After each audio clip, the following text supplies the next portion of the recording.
Let's bring in our guest now. Representing the People's Alliance is the AK Party's Egemen Baş. He is also Turkey's former Minister of EU Affairs. And in Erzurum is the Deputy Chairman of the MHP, Kemal Aydın. Representing the Nations Alliance, we have Ünal Çeviköz. He's the Deputy Chairman of the CHP and his coalition partner and parliamentary candidate for the Saadet Party, Mehmet Nurullah Işık. And completing our panel from Bursa is Ahmet Erdogan. He's a parliamentary candidate for the newly formed EE Party. Gentlemen, I think it's really great that we get to have this conversation. I'm looking forward to a good discussion over the next 25 minutes or so. Let me start with Egemen Baş. Are you worried? You're from the ruling party, you've been in control. The opposition seems to be organized this time around. Do you have a sense of worry that they might actually pull it off this time around? Not at all. Tell me why. President Erdogan, in all of the polls I have seen, is the leading candidate for the presidency, and the closest opponent doesn't even get half of the votes that he is expected to get. It's my estimation that President Erdogan will win the presidential elections in the first round with somewhere around 55% of the popular vote. So we're not worried at all. But it's a good thing that Turkish democracy is showing its maturity once again, and parties from totally different aspects of political life have joined their forces, and they're putting a good competition, and that's healthy for our democracy. Ünal Çeviköz, Muharrem Ince definitely has a certain charisma that perhaps Kılıçdaroğlu does not in terms of speeches, in terms of resonating maybe with a lot of people. That's why some people are saying, wow, here's somebody who's kind of putting himself out there and matching President Erdogan in terms of charisma and presence. But having said that, Egemen Baş is mentioning, you look at the polls, he still doesn't probably get, I don't know, 50% of the votes that Erdogan has. Why are you still confident that your candidate and your party will do well? Well, first of all, Muharrem Ince, since the beginning of his candidacy, since the 5th of May, has created the momentum, and this momentum is bringing a new dynamism into Turkish politics. He is so down to earth, and he is able to connect to the people and communicate with the people very easily. And that has created the new momentum that I'm talking about. And according to the polls that we receive, I think Muharrem Ince is pushing forward above 30% already. And in the last 3 days, we are simply optimistic that we will probably push that further. We always say that if Muharrem Ince cannot make it in the first round, definitely the running will go to the second round. Seriously, genuinely, tactically, you're thinking second round, right? Definitely, first round, keep Erdogan from getting 50% and there will be a second go round, up against him in the sure. second round. Yes. Okay, so that's what you want. Mehmet Nurullah Işık, Saadet is fascinating because historically, from the people that I had spoken to historically from Saadet, one of the reasons why they weren't so keen on the AKP anymore is because they found the AKP to be sort of too secular or too modern in many ways, and they found that AK Party was moving away from its traditional values. Yet, you guys are teaming up with the CHP and others. Tell me the thinking behind that. Well, I think the chairman, Temel Karamollaoglu, from the beginning tried to establish a consensus of the different party to come together, and regardless of their political background, he tried to show the entire world that we can actually live together, regardless of our difficulties. But in that position, we as a Saadet party, we really try to bring everybody on the table. But do you agree with them, or are you just united because you're anti-Erdogan? Well, at that moment, I don't think that we should agree on every single topic, but at least one thing that we are all agree, we need to rebuild our democracy in Turkey because we have a problem with the democracy. The Turkish-style democracy is not responding what the European Union standard democracy or the well-advanced democracy, what we have been seeing, what we have been following. That's why if we come together and if we build up democracy from the beginning, I think we will win the election as a coalition against the ruling party. Okay. And I'm going to get Egemen Baş to respond to that in a moment. But let me go to Ahmet Erdogan from the EE Party. What do you hope to achieve out of this election? What would victory mean for you? Now, of course, the victory for us means the election of Madame Aksener as the president and the first woman president of the Turkish Republic. But I have to underline that the opinion polls are not the only criteria, because when we are talking to people in the markets, in the villages, they have some fears to express even their own wish or thinking. And there is almost a body language, how they are shaking your hand, how they are looking to your eyes. This is the real message. Let me refer and remind Mr. Bağış also that there was a lot of opinion polls about who will be elected the president of Fenerbahçe. And all opinion polls are finger pointing to Aziz Yıldırım. And we know the result. And we can expect something similar on the upcoming elections. But you genuinely believe that Meral Aksener stands a chance at being elected president? Now, the issue is, for us, the second round will be a kind of formality. For us, looking to the figures that we have in hand, the President Erdogan is already out of race. What he might get is about 40-something. And at the second tour, he will not have enough margin to collect from any other political party the missing votes, which means that the real competition for the upcoming elections, presidential elections, is between Madame Aksener and Mr. Muharrem Ince. And of course, as the Saadet Party referred to that, the parliamentary majority will be in the hand of our partnership. This is the real message that I can pass today. Okay, and let me ask you a question before I go to Kamel Aydın. Let me ask you a question about MHP that your party broke away from. How do you see them? Do you see them as just a party that's trying to beef up the AKP's majority, or do you still take them seriously? If you are referring to MHP, some of our members, they were members of the MHP, but as they were not able to implement within the political party the democratic behavior and rules, we were just kicked out from that political party. And of course, if someone wants to have a different approach to national issues, economical, political, sociological, we were forced to get together, not only from members of the MHP, but we became a center-right political party, and within our members, we have members also of the CHP, MHP, AKP, which means that we are a center-right political party, and we are the only party who added something new to this political spectrum. And let's think that if Madame Aksener was not existing, she herself, or İYİ Party as a political party, most probably we were not discussing any opinion poll today, and we were mostly sure that AKP and President Erdogan will win against the election. Okay, let me ask the fact that Madame Aksener exists as a candidate, the fact. Right. I mean, the fact that she exists for you is a victory in itself, and I understand that. Kamel Aydın, let me come to you and ask you from the MHP's perspective, given that you've lost support since the referendum, your party was split, was it a mistake to align yourself with the AKP? No, actually. I think before that, we would like to say that political parties are characterized mainly by their basic principles, ideas, mottos, and priorities. And MHP is very strongly established and long-standing party. And MHP's priorities, just is to say, my country, my people first, then my party and myself. Just focusing on these priorities, we would like to see that after the thwarted coup attempt of July the 15th, we would like to come together as the message received from the outside on the streets. And of course, I am going to say that we would be winning the presidential election in the first round. Right. I don't think that there will be another round, anything. Right. Okay. Egemen Bağış, one of the reasons people think that President Erdogan might not get the 50% in the first round is because people are a little bit unhappy about the economy. Bill Clinton said it's the economy, stupid.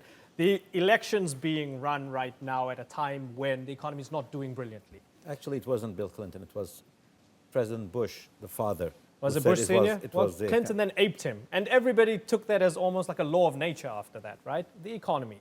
The economy is not fantastic, whether you look at the lira or you look at inflation, right? We can have a discussion about the reasons for it. Well, let's look at the growth rate.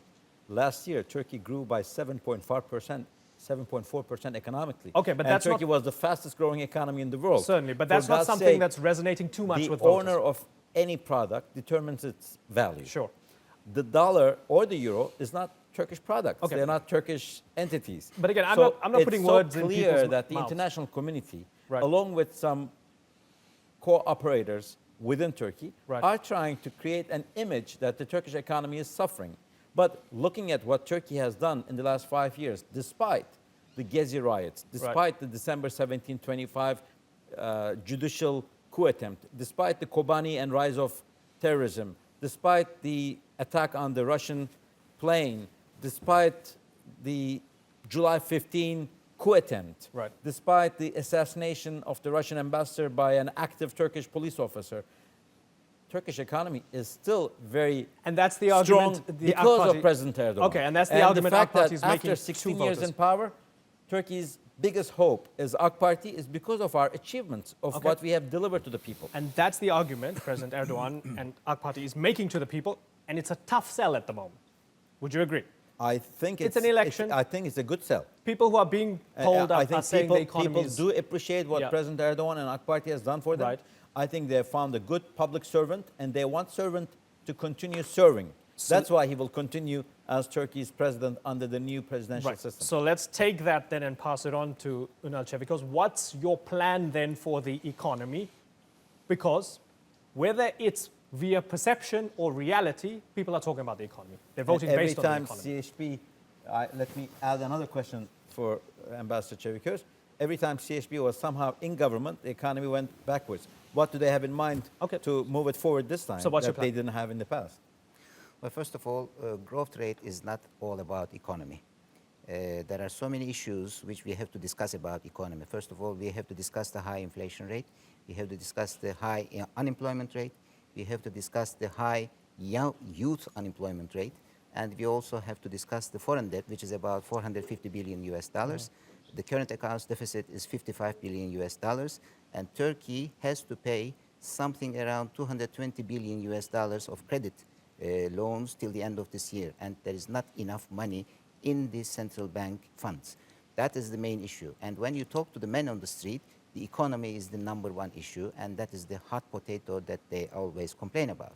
And the question about CHP is, CHP is not going to tackle with the economy directly. CHP is going to create the trust and confidence of the foreign direct investors first, and in order to do that, democracy has to be restored, rule of law has to be restored, judiciary has to be depoliticized, and when you do these, then the foreign investor will gain more confidence, and then it will bring back the foreign direct But investments, if which have democracy been has to be unfortunately cut. restored, why run in the election anyway if you feel that democracy has to be restored in the country? Well, that is exactly the reason why we are This is going to the democracy, elections. isn't it? No, I mean, the democracy that has to be restored, as it has been mentioned, is the current situation is taking Turkey away from the Copenhagen criteria. There is no human rights, the fundamental rights are not respected, the freedom of expression, the freedom of media is not respected, and all these have to be restored. Nobody in the West, in the European Union, has full confidence in the country that Turkey is ruled by rule of law. Okay, Egemen Baş, is that true? Turkey was never as democratic as it is today. The fact that we're having this debate on Turkey's state television with 5 parties represented, I think, is a very clear indication. When you look at the past, this was a country where people were afraid to name their kids with the names that they chose. The Armenians were afraid to mention that they were Armenians. The Kurds were afraid to speak in public. The Alawites were trying to hide their identity. The Greek Orthodox community or the Jewish community or the Assyrian community would not be having any communication with the government whatsoever. Turkey's president, Mr. Erdogan, is the first president ever to visit the chief rabbi in his own office, the Greek Orthodox patriarch in his own office. He was the first to give the Alawite community most of the issues, first prime minister at the time, to appoint a minister to have hundreds of rounds of talks with all the leadership of the Alawite community to come up with their problems. But I'm now wondering, Mr. Ince, the opposition candidate, has announced that one of the first things he will do is to consider the place of worship for the Alawite communities, the Cemevis, with the same rights and privileges that the mosques have. And that's a total foundation issue for Saadet Party, the Felicity Party. They have been against that concept for decades. Now, how will they feel voting for a candidate who is going to perform something that they've been against? Is a question so that's that I one have specific. in mind. Okay, so that's one specific, and perhaps then we can ask Mehmet But Nurullah Ishak. the fact that what Ambassador Çevik has said, that Turkish democracy is suffering, is something I cannot agree with. Okay. Because compared to 25 years ago, 30 years ago, 50 years ago, human rights, democratic standards, freedom of speech, media rights are better comparatively. And I'm referring to the times when CHP was somehow involved with the government. Everyone would agree that AK Party has made things for the better. I'm not so saying you we're believe, perfect. okay, we you still believe have things a are better. long way to go. Things, That's why things we are need to better than they choose. were, but they're imperfect. Let me ask you, Mehmet, then, it's okay to be a ragtag coalition when you're running in an election, but how are you going to govern? On fundamentals, such as the definition of worship and the definition of very fundamentals related to secularism or religion and so forth. How are you going to govern in parliament if you have the majority? Well, before answering your question, I think the picture that we see on the street as far as the democracy in Turkey, it's way different than what Mr. Bağış has been saying. Because I'm coming from southeast of Turkey, which is a very problematic the area. People are afraid to express their feeling, and people are afraid to tell their opinion, ideas. Who are they going to vote for? They have to watch their back constantly. They feel like something could happen to them anytime. The economy, it's really, really in a bad shape. The 50% of the Turkish families are in debt.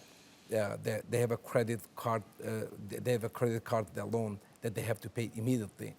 But what Mr. Bağış has been saying, I think he's telling us a different story.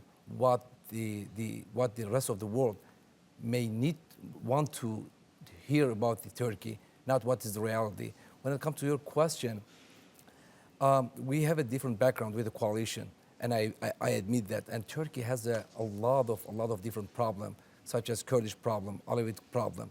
But one thing that I have to admit is, as a Felicity Party, we have not considered Alawite issue as one of the biggest issue in Turkey, and this is our fault.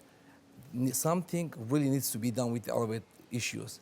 There's those Alawites, as far as the beliefs and their worship places. Right. They have to get the constitutional rights somehow. I'm not quite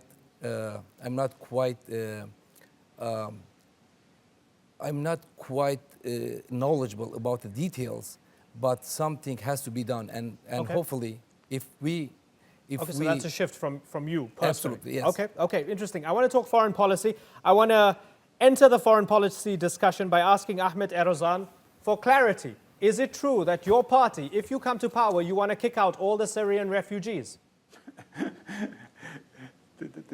This is a serious issue, and if you are coming to Bursa, you will be surprised how we are invaded. I'm underlying how we are invaded by Syrians. I was in a Luna Park the other evening, and 80% of the population, or those people who were visiting the area, they were Syrians. Now, those Syrians are no more refugees from a war. There is no more a war in Syria. What? How Those can you are say that? Just economical refugees. You're saying there's no more war in Syria? They prefer to live in Turkey. Yes, there is no more war in Syria. Can anyone name me a region where there is active fighting in Syria? There is no war in Syria. So let me hold on for a second. So, Mr. Erdogan, so let me ask you something. Earlier you said that President Erdogan needs to go, and this is a fresh opportunity for a female leader, Meral Aksener. There's an element of hope and freshness and so forth.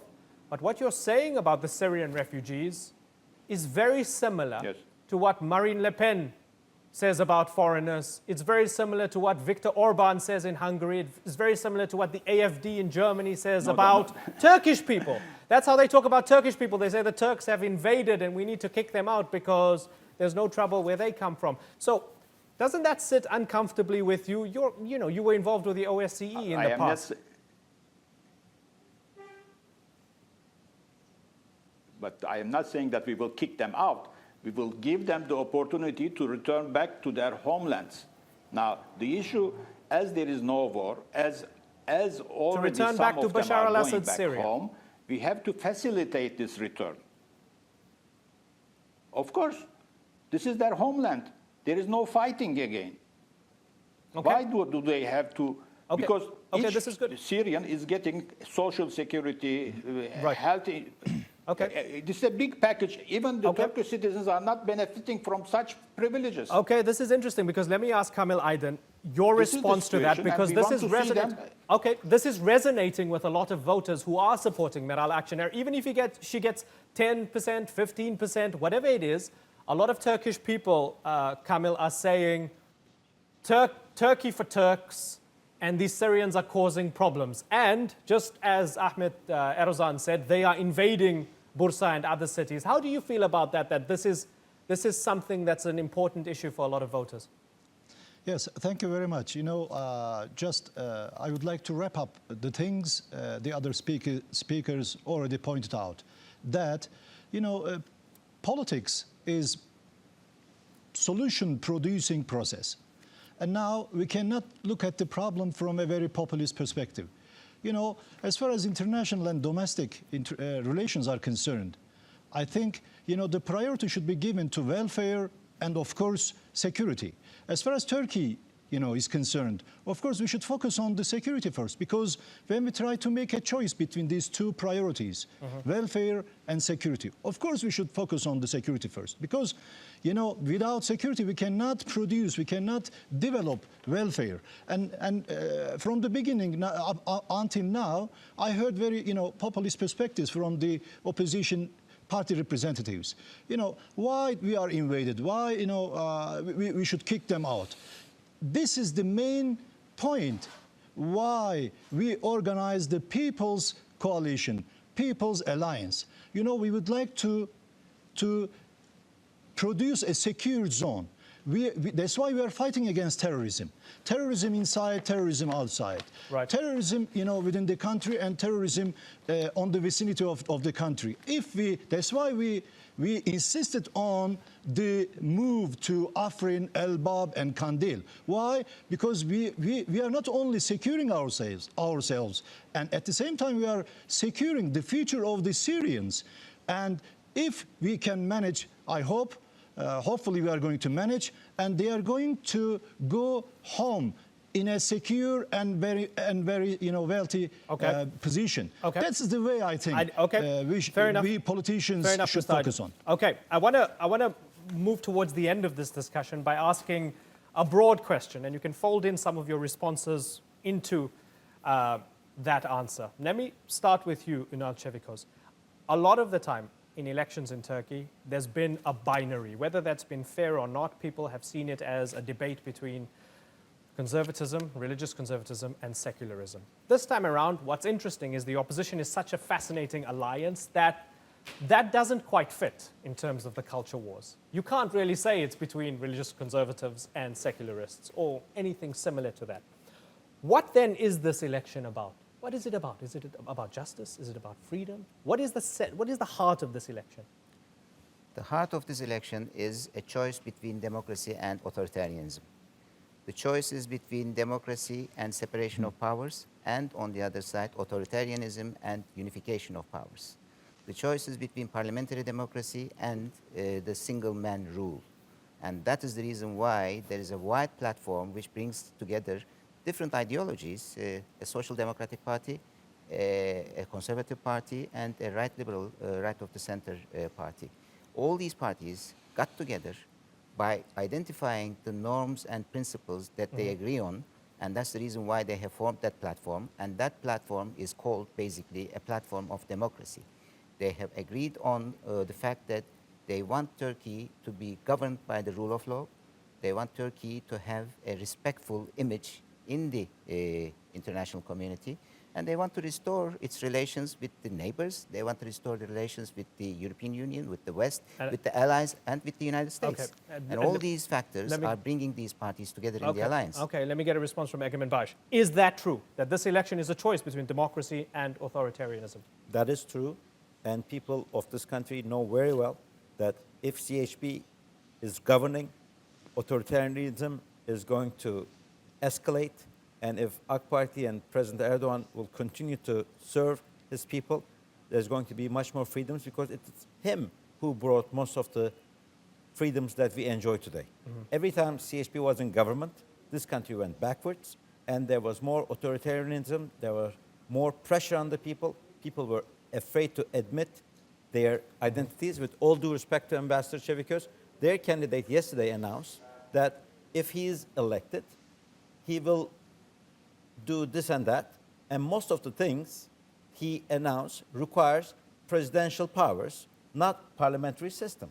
So it's obvious that the party and their candidate for presidency is not on the same wavelength. Mr. Ince is an imitation of a typical AK Party candidate, and imitations are never as good as their originals. Okay. He's just trying to... I will react to that. I will definitely react to that. He It's the said right of reply. he's going to appoint an ambassador to such and such countries. He also said, like Ms. Aksener, that he would send the Syrians back to their countries, to the bloody hands of Assad. He also said, next time there is an election in 5 years, he's going to make sure that other candidates will have a debate on television. So let's get a response already then. banking on the He wants to keep the authorities presidential of the presidential system if he comes to power. system. Okay. No, definitely Ambassador not. Çeviköz. He made it very clear that he is going to use the presidential prerogatives which will be brought about after the new elections and after the new system is introduced. Definitely, he cannot simply wave away with all the rights that the presidential system brings. He will make use of them, but he has made it very clear that in 2 years, there will be a transformation to an enhanced parliamentary democratic system. That is what he has been underlying.